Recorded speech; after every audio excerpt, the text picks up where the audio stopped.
Assalamualaikum warahmatullahi wabarakatuh.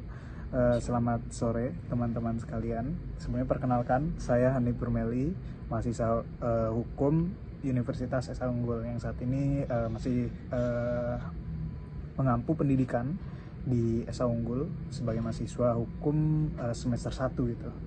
Nah, di sini saya ingin mewawancara salah satu senior saya yang mana beliau kerap aktif juga di dalam isu-isu lingkungan, baik bansos ataupun kegiatan sosial lainnya gitu.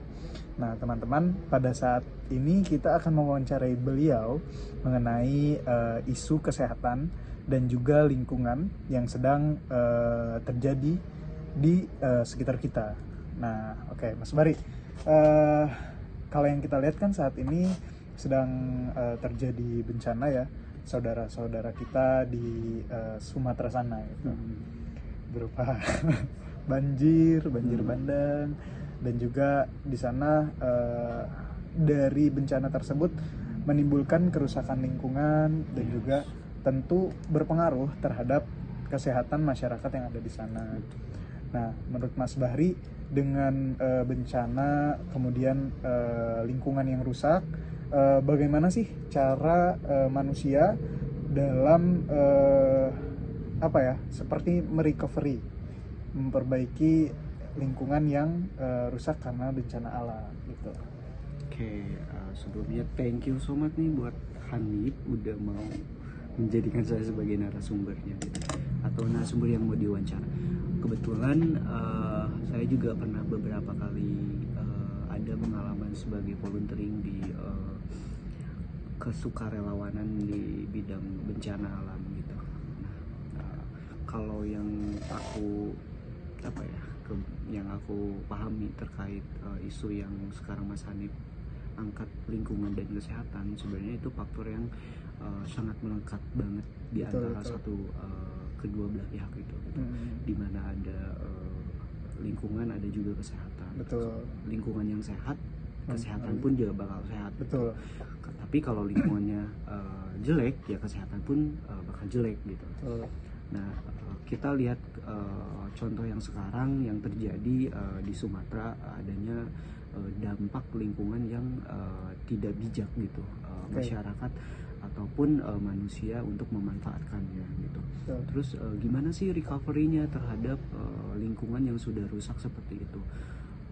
Sebenarnya banyak faktor yang harus diajak gitu. Salah satunya pemerintah yang mempunyai kebijakan itu sendiri, bahwa bukan hanya masyarakat setempatnya aja, tapi ada peraturan-peraturan yang menaungi untuk masyarakat itu tuh benar-benar melindungi lingkungan tersebut. Salah satunya ya dampaknya itu kan yang beredar di media sosial, di berita gitu, bahwa itu ada penebangan pohon liar dan sebagai tambang gitu. Nah, itu harusnya ada peraturan-peraturan yang lebih tegas dan juga lebih kuat terhadap pendukungan lingkungan yang lebih baik gitu. Karena pada dasarnya manusia tuh sangat membutuhkan lingkungan yang baik dan sehat.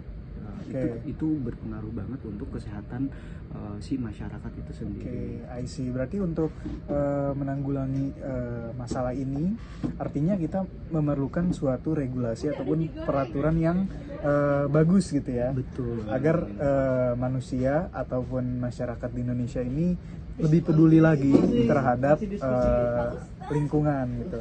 Oh, ternyata tadi astronot, sekarang lingkungan. Oke. Ternyata bencana alam sendiri itu disebabkan oleh manusia-manusia yang rusak gitu ya, yang tidak menjaga lingkungan dengan baik. Oke, kita lanjut lagi nih. Kira-kira dengan bencana ini apa aja sih kesehatan masyarakat yang bisa terganggu gitu? Nah, itu kita bisa lihat dari dua sisi ya, antara kesehatan mental dan juga kesehatan fisik gitu. Kalau kelihatan dari kesehatan mental, itu akibat dampak dari korban itu. Salah satunya ya kehilangan seseorang kan, kehilangan seseorang, kehilangan harta benda yang sudah dikumpulkan, itu menyebabkan kesehatan mentalnya akan terganggu. Dari trauma, bahkan ada beberapa yang mengalami trauma-trauma yang sangat akut gitu. Betul. Itu penanganan lebih intens gitu. Nah itu dari kesehatan mentalnya yang tidak baik, itu bakal berdampak ke kesehatan fisiknya gitu. Makanya waktu itu dulu saya waktu di waktu jadi volunteer di korban bencana di Cianjur itu, saya lebih berfokus terhadap ke kesehatan mental, di mana saya bekerja sama dengan teman-teman psikolog untuk menjaga mentalnya si anak-anak gitu. Selain itu juga kita menjaga mentalnya orang tuanya yang pada saat itu harus melindungi si anaknya gitu. Itu kita mengadakan session untuk konsultasi, menghilangkan rasa kecemasannya, dibantu dengan ya memang tidak langsung eksplisit bakal hilang ya kesehatan mentalnya itu bakal langsung sembuh, tapi setidaknya mereka ada wadah untuk menceritakan kekhawatiran dan kecemasan yang terjadi dari dampak dari bencananya gitu. Nah kalau kesehatan fisiknya itu banyak banget gitu, apalagi dari banjir nih, contoh kekurangan air bersih gitu. Itu kan dampaknya itu ya, saya bukan orang medis gitu ya, tapi yang saya lihat di lapangan itu biasanya dampaknya ke ISPA, penyakit kulit, penyakit pernapasan, terus dan juga demam itu juga bakal dirasakan. Apalagi kan kemarin yang saya lihat di media sosial dan juga berita itu penanganan dari beberapa daerah yang terisolir itu sangat lamban, sehingga penyakit-penyakit itu bakal lebih cepat munculnya karena tidak adanya penanganan yang lebih cepat gitu. Nah, Mas Bahri, kalau tadi kita berbicara mengenai kesehatan mental yang mengalami sebuah seperti rusak gitu ya, mentalnya rusak, mentalnya nggak baik-baik aja. Nah, kalau dari pemerintah sendiri, ataupun saya mau nanya nih, Mas Bahri ini berangkat dari inisiasi sendiri as a volunteer, atau emang ada gerakan dari pemerintah yang berupaya untuk mengembalikan kesehatan mental dari masyarakat yang terdampak gitu? Kalau mengacu pada saat saya bekerja di Pemprov waktu itu, di Pemprov DKI, saya tuh biasanya ikut terlibat untuk menangani kesehatan mental anak-anaknya di bencana-bencana seperti ataupun kejadian-kejadian korban kebakaran gitu, banjir di wilayah Jakarta. Biasanya itu dari pemerintah andil gitu. Biasanya bekerja samanya dengan Kementerian Perlindungan Perempuan dan Anak ataupun dengan dinas-dinas terkait yang berhubungan dengan perempuan dan anak kayak gitu. Tapi kalau misalkan di as a volunteer ataupun inisiasi sendiri, itu juga banyak kok lembaga-lembaga non-government atau NGO, mereka yang fokus dalam isu-isu kesehatan, itu mereka juga ikut menyumbang untuk datang, tidak hanya membawa sumbangan fisik, tapi mereka juga menyumbang untuk tenaga seperti tenaga psikolog ataupun tenaga untuk disebutnya itu kalau di istilahnya itu trauma healing untuk anak-anak, biasanya ada.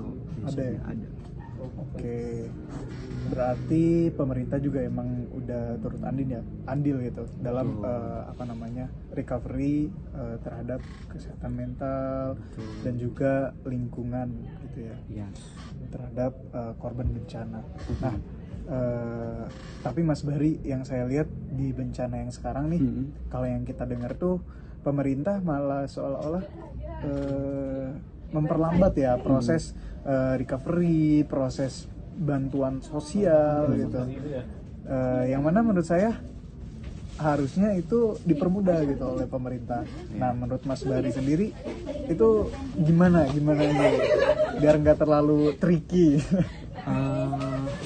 My opinion gitu ya, aku tidak tahu sih kenapa pemerintah itu tidak mengambil apa ya namanya tuh, tidak mengambil langkah cepat terhadap musibah ini. Mungkin yang saya pahami dari kejadian ini, mungkin ada beberapa hal-hal yang tidak bisa disebutkan oleh pemerintah terkait pengambilan kebijakan untuk menaikkan status tersebut gitu loh.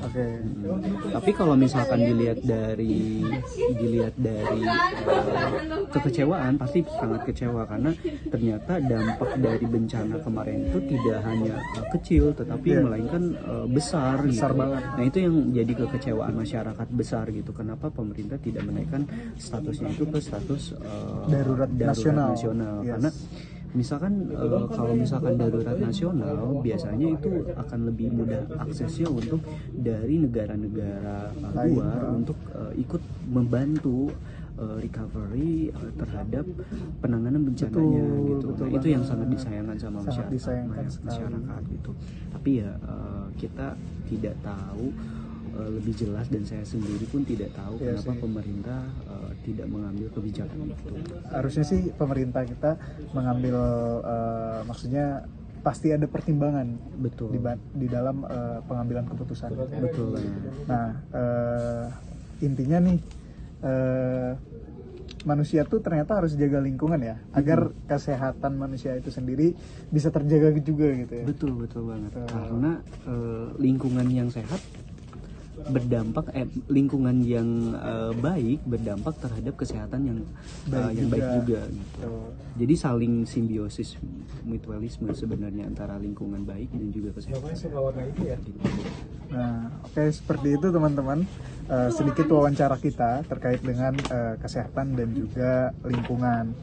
Harapannya ini bisa memotivasi untuk kita semua ya, untuk sama-sama menjaga baik itu kesehatan dari pribadi kita masing-masing, seperti mungkin membuang sampah pada tempatnya, ataupun menjaga kebersihan lingkungan dan lain sebagainya, sehingga hal itu bisa berdampak lebih besar.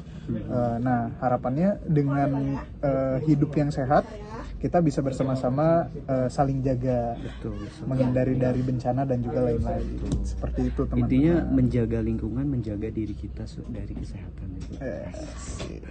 Oke, terima kasih Mas Bahri atas 12 menit waktunya buat kita ngobrol-ngobrol sedikit terkait dengan kesehatan dan juga lingkungan. Oke, mungkin cukup sekian video dari saya. Terima kasih untuk teman-teman yang telah menyaksikan perbincangan kita yang sangat bagus ini. Semoga bermanfaat untuk kita semua. Terima kasih. Assalamualaikum warahmatullahi wabarakatuh. Waalaikumsalam warahmatullahi wabarakatuh.